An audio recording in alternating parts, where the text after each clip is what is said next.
না আপনাদের মনের ইচ্ছা, জানি না কার দোয়া লাগা যায়, ঠিক না ঠিক বলেন? আমার ভাইয়ের চেহারা দেখছেন কি জানি, আর যে ইশক আল্লাহর পাগল নবীর পাগল দেখেন। এখন ভাই বলছে এখন না দিলে কোন পথ দোয়া দিয়ে দেয়, আবার এজন্য দোয়া করলে তো কাজে লাগবে, ঠিক না ঠিক? দোয়ার জন্য যেহেতু আসছি দিয়ে দিই, দিমু, শর্ত আছে। আল্লাহু আকবার জোরে বলতে হবে, বলবেন? প্রতি লাইন শেষ হবে আর আল্লাহু আকবার বলতে হবে জোরে। তার মানে আমাকে একটু হেল্প করলেন, সহযোগিতা করলেন, তাইলে দিতে পারবো। দেখি তো কেমনে বলবেন আল্লাহু আকবার, বলেন তো একটু। এই আওয়াজ হবে না, যে ভাই বলছে ইমানদারের আওয়াজে সিংহের মতো গর্জন দিয়ে আল্লাহু আকবার দিবেন তো, আওয়াজ নেই। আল্লাহু আকবার, আল্লাহু আকবার,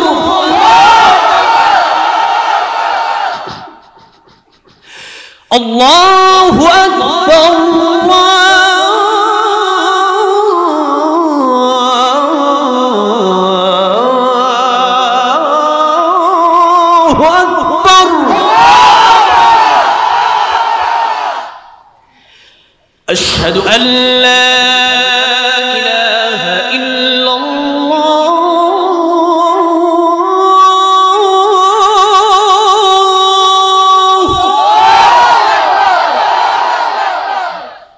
আশহাদু আল লা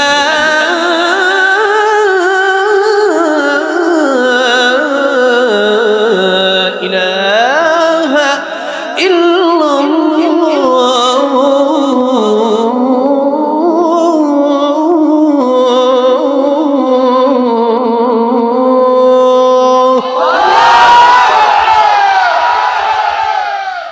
আশহাদু আন্না মুহাম্মাদার রাসূলুল্লাহ,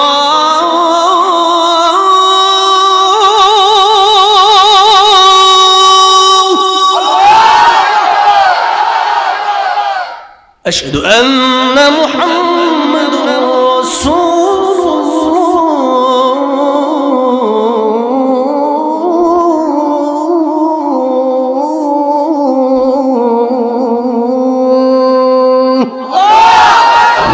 বেলাল রাদিয়াল্লাহু আনহুকে মারতো উমাইয়া, বেলাল রাদিয়াল্লাহুকে যত মারতো তত যে আল্লাহু আকবার বলতো।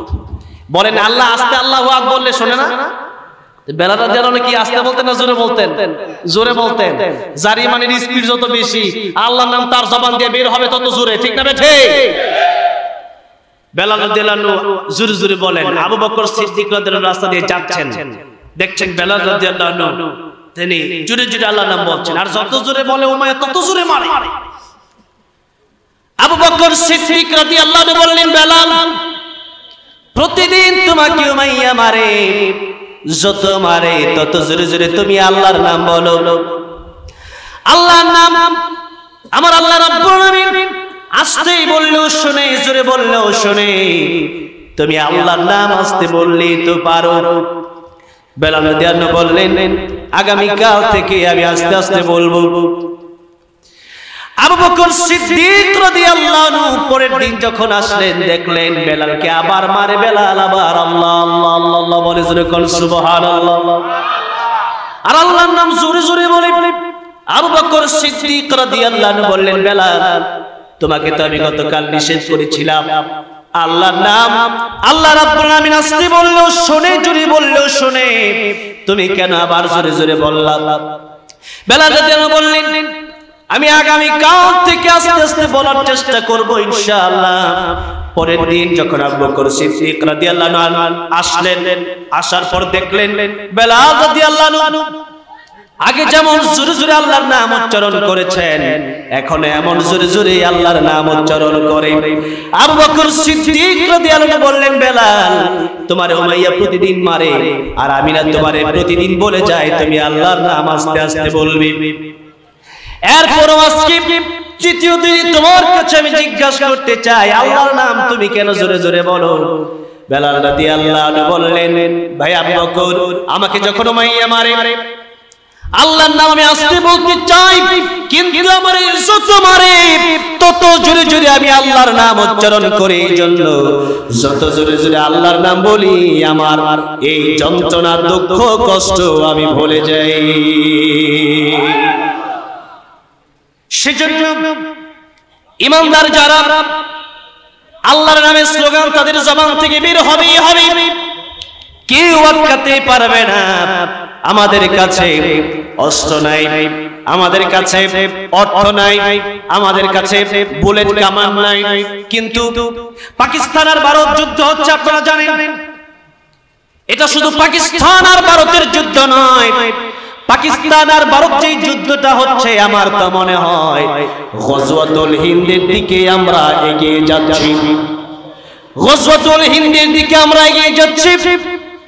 এটা শুধু পাকিস্তান আর ভারতের যুদ্ধ নয়, এটা মুসলমান আর কাফিরের যুদ্ধ, এটা জালেম আর মাজলুমদের যুদ্ধ। এই যুদ্ধ অবশ্যই একদিন না একদিন পাকিস্তান বিজয়ী হবে, একদিন কাশ্মীর বিজয় হয়ে যাবে, আর মুসলমানের আন্ডারে একদিন দিল্লির কেল্লা চলে আসবে। জুড়ে বলি ইনশাআল্লাহ। এবং মনে রাখতে হবে, আমরা অনেকেই বলি যুদ্ধ চাই না, শান্তি চাই। ভালো করে মনে রাখেন, আমি এখন কাবা শরীফের একজন ইমামের বক্তব্য সরাসরি কপি করে আপনাদের সামনে পেশ করব। আমি সেই বক্তব্যটা রাখবো। কাবা শরীফের একজন ইমাম যে বক্তব্যটা দিয়েছেন, তিনি বলেছেন শুধু দোয়ার মাধ্যমে যদি মুসলমানদের বিজয় চলে আসতো, শুধু দোয়া করলে যদি মুসলমান ভালো থাকতো, তাহলে রাসূল কারীম সাল্লাল্লাহু আলাইহি সাল্লাম নিজে 27টা যুদ্ধে সশরীরে অংশগ্রহণ করতেন না, ঠিক না ঠিক? রাসূল কারীম সাল্লাল্লাহু আলাইহি সাল্লাম যেখানে 27টি যুদ্ধে সশরীরে অংশগ্রহণ করেছেন, তার মানে বোঝা যায় শুধু দোয়া করলেই হবে না, ইসলামের জন্য জিহাদের প্রয়োজন আছে না নাই? ইসলামের জন্য একদিকে তাহাজ্জুদের যাই নামাজে দোয়া করতে হবে, অপরদিকে আল্লাহ রাব্বুল আমিন পরীক্ষা করতে চান, আল্লাহ দেখতে চান আল্লাহ রাব্বুল আমিনের পতাকার তলে, দ্বীনের পতাকার তলে, কোরআনের পতাকার তলে, লা ইলাহা ইল্লাল্লাহর পতাকার তলে কারা কারা শরীক হয়, এটা আল্লাহ রাব্বুল আমিন পরীক্ষা করতে চান। কারণ দুনিয়াটা এটা আসলে আমাদের জন্য শান্তির জায়গা না, এটা আমাদের জন্য আরামায়েশের জায়গা নয়। এখানে পৃথিবীর এমন কোনো মানুষ নাই যা চাহিদা তাই পূরণ হয়ে গেছে, বরং সমস্ত চাহিদা পূরণ হওয়ার জায়গা একটা, ওইটা হলো জান্নাত। এটা কোন জায়গা?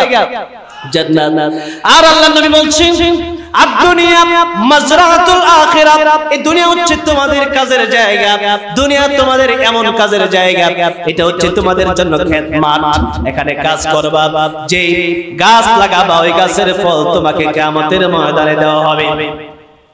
নিম গাছ যেমন তিতা, এই তিক্ত গাছ থেকে যেমন আপেল কমলা মালটা বেদনা আশা করা যায় না, ঠিক তেমনি ভাবে মুসলমান যদি হন আর যদি কাজগুলো করেন নাফরমানের মতো, তাহলে কিয়ামতের ময়দানে আল্লাহর তৈরি জান্নাত আপনার নসিব হবে না।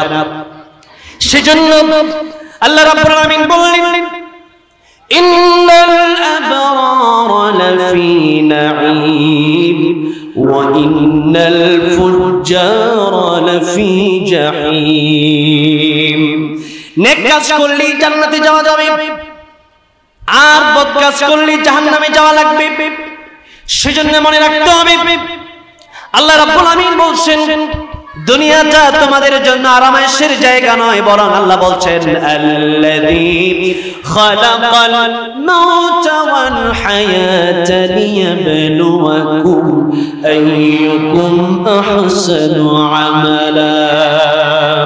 আমি আল্লাহ মউত আর হায়াত সৃষ্টি করেছি এই জন্য, যাতে করে আমি আল্লাহ তোমাদেরকে পরীক্ষা করতে পারি কে ভালো আমল করো, কার আমল উত্তম, কে নেক কাজ করো এটা আমি আল্লাহ দেখতে চাই, কে নামাজ পড়ো এটা দেখতে চাই, আল্লাহর পথে কে আন্দোলন করো এটা দেখতে চাই, দেশে কোরআনের রাজ কারা কায়েম করতে চাও আমি আল্লাহ রাব্বুল আমিন ওইটা দেখতে চাই।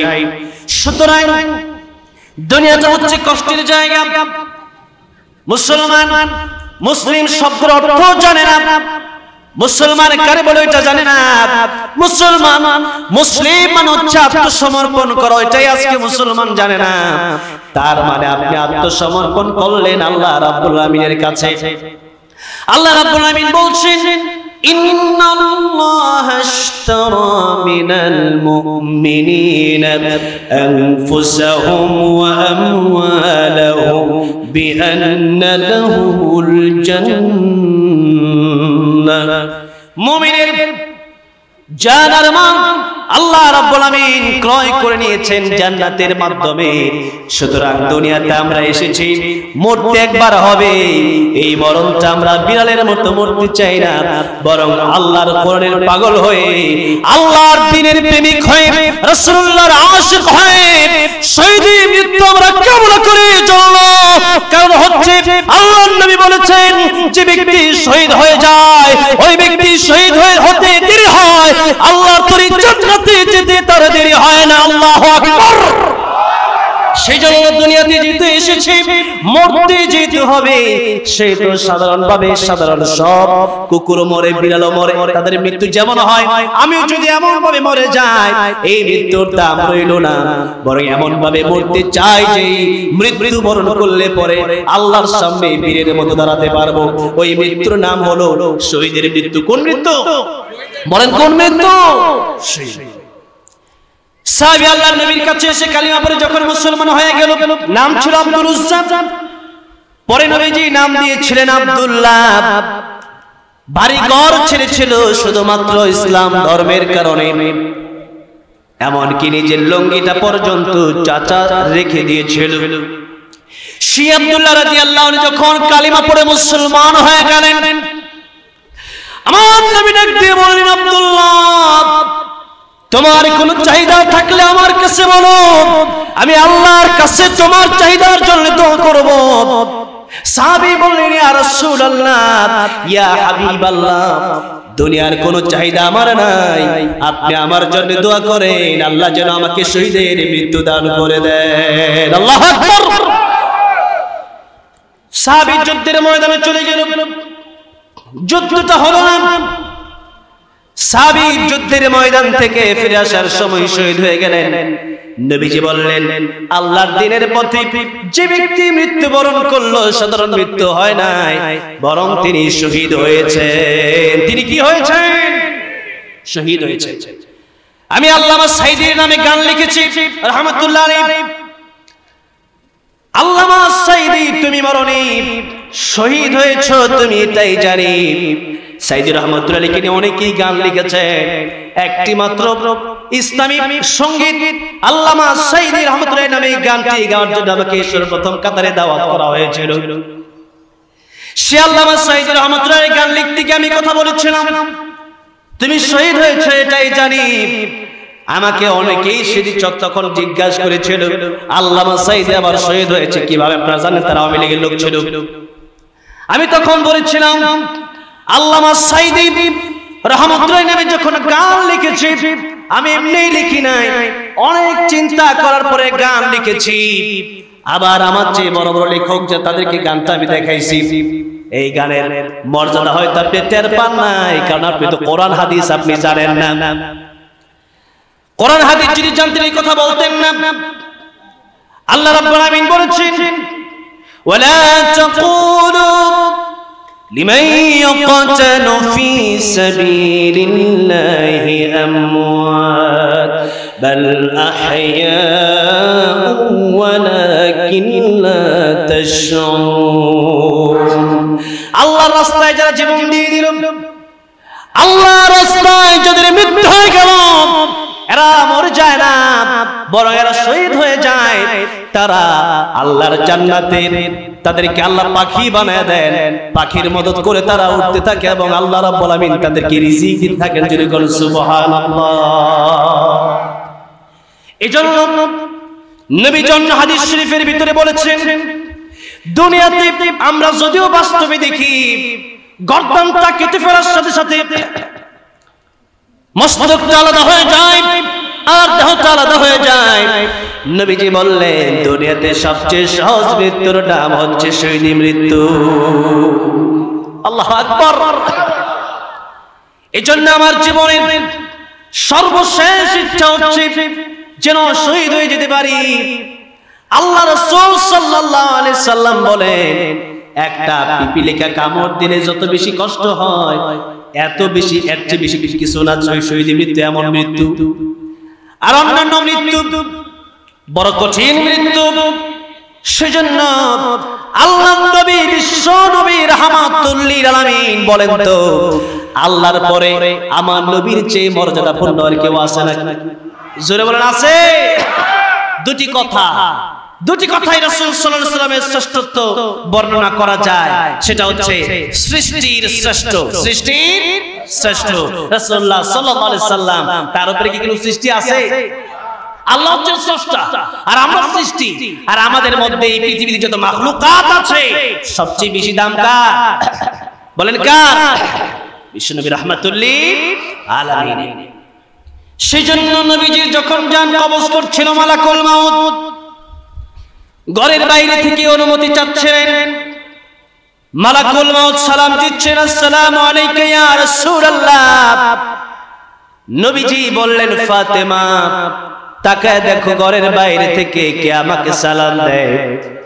ফাতেমা রাদিয়াল্লাহু আনহা বললেন, বাবা এমন মানুষ মক্কাতেও কোনোদিন দেখি নাই, মদিনাতুল মুনাওয়ারায় এমন মানুষ কোনোদিন দেখি নাই, যার মাথা আকাশের উপরে, যার দুটি পা জমিনে। ও আমার আব্বাজান, এমন মানুষ আজকে কোন জায়গা থেকে আসলো?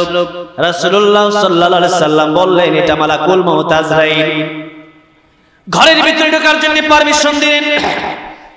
মালাকুল মাউত বলেন, ইয়া রাসূলুল্লাহ, আল্লাহ বলেছেন আপনাকে নিয়ে যেতে, তবে এটাও বলেছেন আপনি যদি থাকতে চান আল্লাহ রাব্বুল আলামিন আপনার হায়াত বাড়ায় দিবেন। সুবহানাল্লাহ। রাসূল করিম সাল্লাল্লাহু আলাইহি সাল্লাম বললেন, হাত্তা ইয়াতিয়ানি জিবরাইল, জিবরাইল আসার আগ পর্যন্ত একটু অপেক্ষা করো, আমি একটু পরামর্শ করতে চাই, আমি যাব কি যাব না। বলেন তো, জিবরাইলের জ্ঞান বেশি না আমার নবীর জ্ঞান বেশি? আমার নবীর জ্ঞান বেশি। এরপর রাসূল করিম সাল্লাল্লাহু আলাইহি সাল্লাম পরামর্শ করছেন। তার মানে বোঝা গেল পরামর্শ করে কাজ করার মধ্যে ফায়দা আছে না নাই? লাভ আছে। এটা লস হলেও এটাই লাভ। এমনকি আল্লাহ রাব্বুল আলামিন তিনি যখন মানুষ সৃষ্টি করেছেন, আল্লাহ রাব্বুল আলামিনের কি কারো কাছ থেকে পরামর্শ নেওয়ার দরকার আছে নাকি? এরপরেও ফেরেশতাদের কাছে আল্লাহ জিজ্ঞেস করলেন, আমি কি পৃথিবীতে আমার খলিফা নিযুক্ত করব কিনা, আমি কি পৃথিবীতে মানুষ পাঠাবো কিনা? ফেরেশতাদের কাছে আল্লাহ রাব্বুল আলামিন পরামর্শ নিলেন। তার মানে আল্লাহ রাব্বুল আলামিন পরামর্শের গুরুত্ব দিলেন। এমনকি কোরআন শরীফে পরামর্শ নামে একটা সূরা আল্লাহ রাব্বুল আলামিন নাযিল করেছেন। পড়েন সুবহানাল্লাহ। তার মানে যে কোনো কাজে পরামর্শের কোনো বিকল্প নাই। বড়দের সাথে পরামর্শ করা, বড় যদি কেউ না থাকে ছোটদের সাথে পরামর্শ করেন, তাতেও পরামর্শ, এটা একটা সুন্নাহ, বড় সুন্নাহ। এইজন্য রাসূল করিম সাল্লাল্লাহু আলাইহি সাল্লাম পরামর্শ নিলেন। জিবরাইল আমিন বলেন, ইয়া রাসূলুল্লাহ, আপনি দুনিয়াতে থাকতে চাইলে থাকতে পারেন, তবে আল্লাহ রাব্বুল আলামিন আপনার মোলাকাতের জন্য অপেক্ষা করতেছেন। জোরে বলুন সুবহানাল্লাহ।